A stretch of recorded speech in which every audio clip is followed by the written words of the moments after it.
of course, it's never enough for us.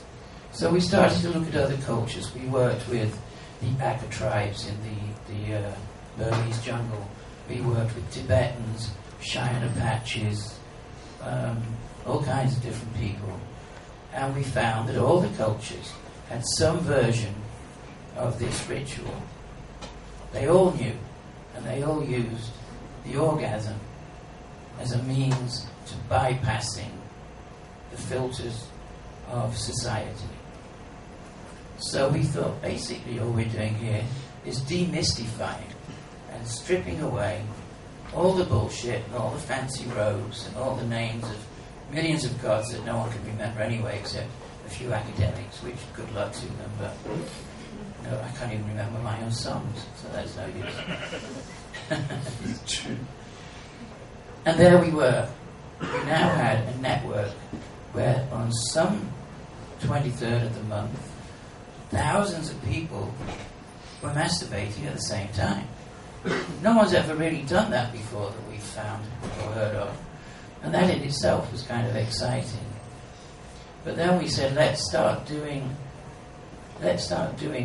group rituals where we all focus on something we all think we'd really like to have happen. And that, of course, would be community, our own parallel but separate way of life. Not dropping out and refusing to be part of the system, but merely building our own system plugged in appropriately. And it worked really well. We had lots of people who had children, many single mothers. They suddenly had infinite babysitters. And because several different people had houses, everybody suddenly could say, yeah, actually I have a house in Wales, I have 3 houses in Brighton, and a house in London, and a house in Holland, and I go to them whenever I want. By sharing your resources, you can become millionaires. But the thing is, you have the courage to do it. Because you have to trust everyone else to do it too. And how do you build that trust? You build that trust because you've all been stripping yourselves down so far that you've become really honest with yourself. And that helps you be more honest with everyone else. Then we came across a psychotherapeutic discipline called Gestalt. And we decided that on Monday nights, in Brighton, where we were living, there were 5 houses now, all filled with just Topi people, all running themselves all slightly differently. But every Monday we'd have a communal meal, one house cooked, one house clean, and then one person told their life story, but they told the truth. The story they'd never told anyone else. They told about their abuse, their being raped, all the different things that had happened to them that they'd kept in and hidden through shame, fear, because they'd been bullied or attacked. And that's when we found the trust began to really grow. And it was amazing to have people sit and just open up and tell 20 or 30 people the whole story of their life. One person had real issues with male authority, always had.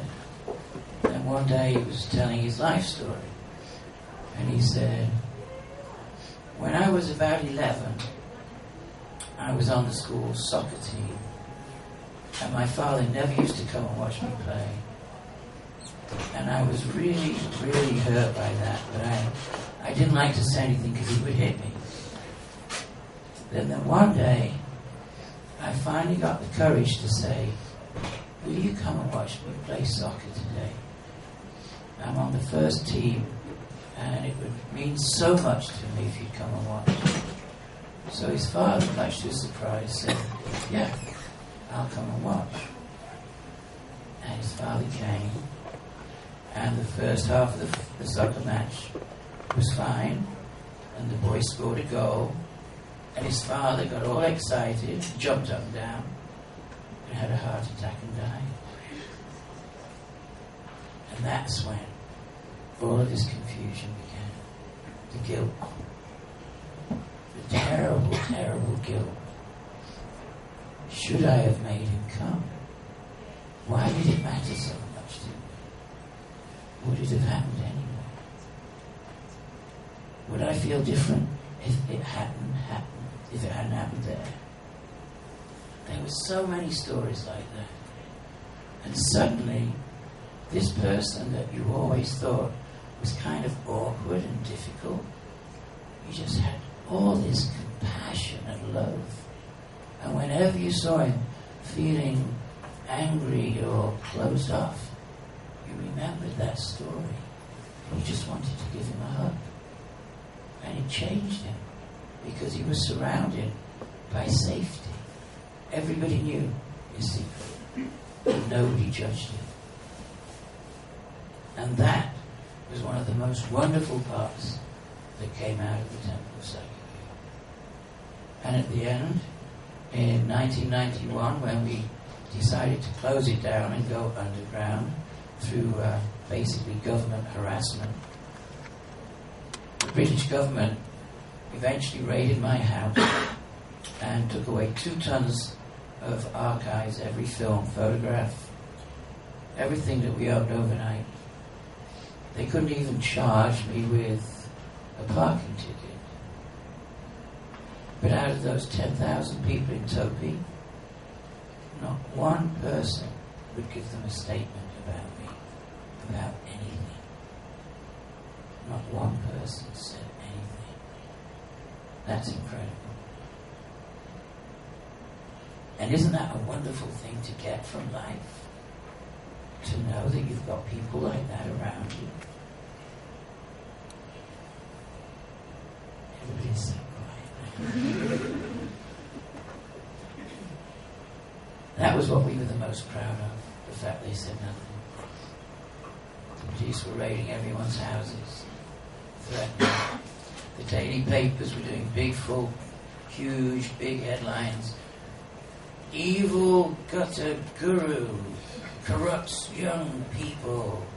Pop star guru, evil, most evil man in Britain. And so on. It didn't work. Their techniques didn't work anymore. Now, a lot of people think that the Temple of Psychic Youth then stopped and disappeared. And in a sense, it did. It became,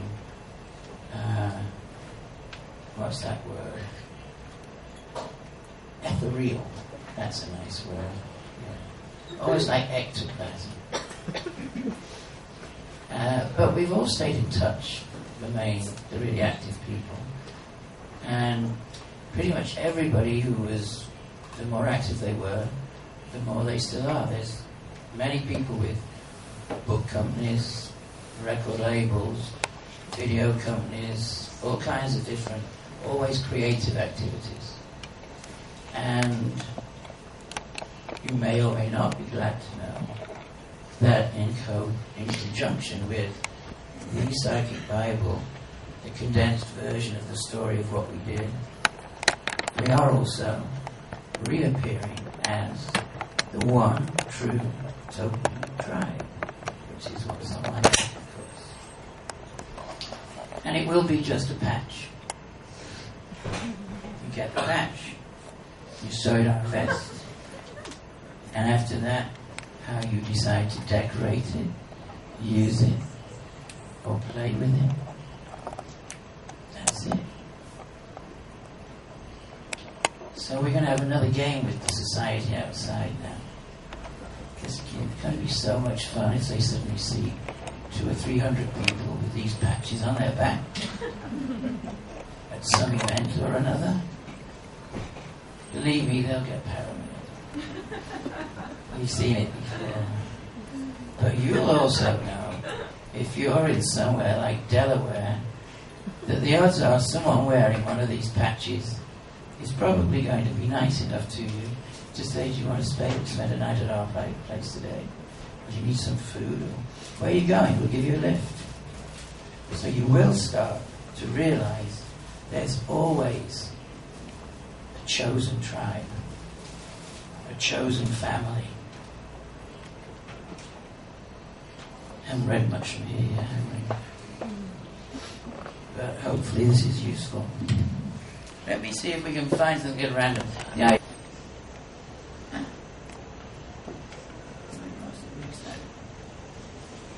Oh, it's only short, don't worry.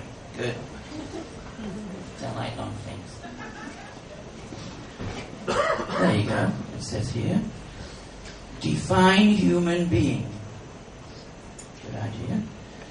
A human being that has, in a conscious process of thought, seen themselves as individual and capable of growth beyond the parameters that they have inherited as finite from any given social environment.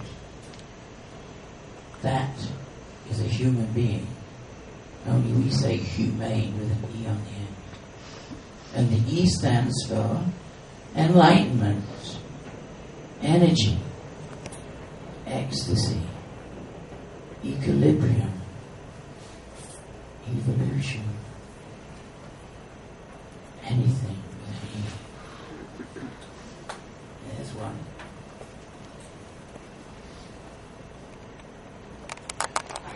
There's too much to possibly start deciding what to read from here, but we can tell you it's a worthy addition to any library. For one thing, who was it wrote to me that they said, just having it on the shelf closed people's minds. Man does not create his own destiny. Man sustains chaos. Note, we're not mentioning women there. And of course, since this happened, we have moved on into androgyny, as you heard earlier, and probably a lot of you know about that. There is a section in here on androgyny. But the next book, which may be bigger, be warned, is going to be Breaking Sex, the story of androgyny so far. And it should be quite an interesting book, because it's going to say you don't even need to be male or female, or even in the end have a body. The body is not sacred, and this is not finished. This is just something in process. And it's really important that people start really thinking about how to make a future where humane beings can survive. And one of the things we'll say before we stop talking, because we probably bored you all by now, we look at the future, as we always try, and we see that this economy based on greed and totalitarian materialism, China being the greatest example, Russia the second, America's trying to catch up. When you look at what's happening, it's based on a complete flaw. You cannot have infinite growth, and you cannot have infinite productivity. At some point, that goes against the laws of nature, because there's a limit to what's here. And we're reaching that limit. Everybody knows.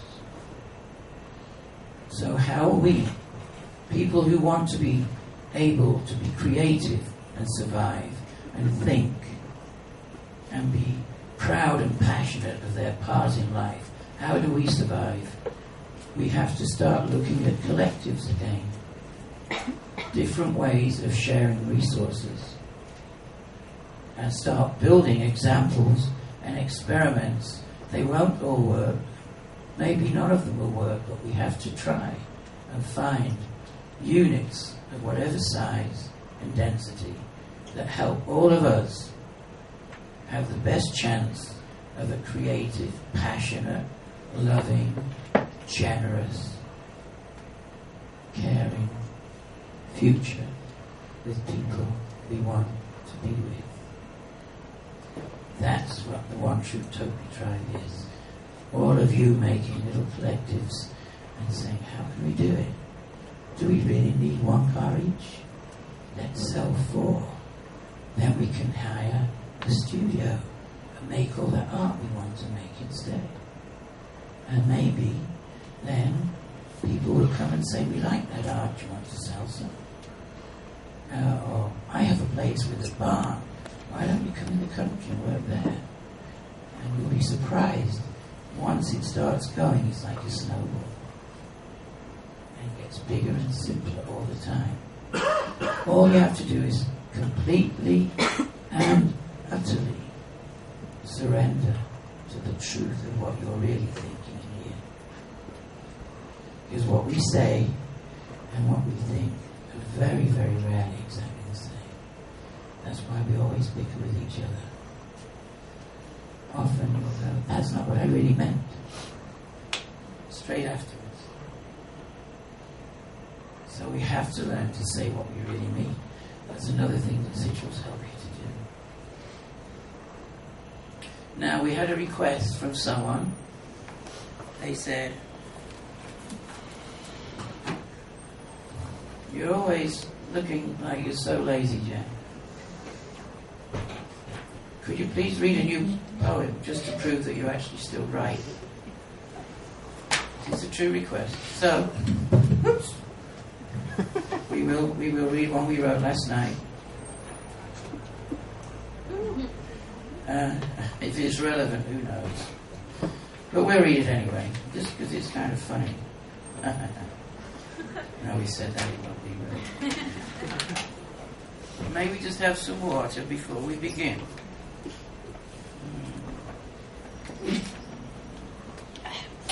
This poem's called Jack Kerouac Said. Jack Kerouac said,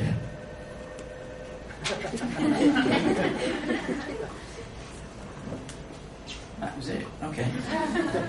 Jack Kerouac said, the purpose of life is to ease the pain of living. William S. Burroughs said, damn right, son, and shot up some more heroin, easing his pain immediately. He lived a lot longer too. Tibetans call this spontaneous sublimity, or Diamond Sutra. Timothy Wiley calls it the diamond body. Seems to me it's more contradictory than that. More like an old type of light bulb with that bouncy little spring wire that you just hate because it always snaps at the wrong moment, and as the clasp on a bra would sort of not quite undo. It's the same sort of irritation. You want to be all seductive and just go, it never works. Those bra straps never just go perfectly apart. Or the dog comes and snaps and knocks over its water, and the kitten that you just got runs up your leg and rips your skin, and the entire point of law and order is lost. It's worse than just a disaster. It's an interruption of the flow. The light is broken down into itself, revealed and revealing its whole. Not like Courtney Love spells it, by the way. This is correct, but it's not a metaphor. Who are metaphors for, anyway? So does this mean we have a diamond center? Or did we? And that was God, our creator? Maybe. Who, when shattered like that light bulb, span off, cackling like Macbeth's witches, released yet incomplete, just light, speeding outwards for its own sake, expanding, so stooped and arthritic that each beam became a universe, splintered bits, still original, like the sin of their origin. They're a dying breed, these universes. A dying breed. The dying breed. A dying breed, and needing them, needing others, needing otherness, needing another mess. these universes from where the slime mold comes. Bold mold from Boulder, Colorado, where Jack Kerouac's school of disembodied poetics is based. God, the diamond cutter. Only a diamond can cut her, for she is angelic, beyond God, who is too plentiful, for God is everywhere. She who can be so multifaceted, these words that she has, a diamond stutter spinning outwards, spinning outwards, spitting outwards, spitting outwards, the destroyer of words, creator of words, come to her words, the maker of worlds. And if you return,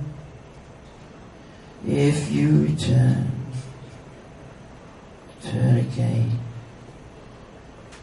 and again.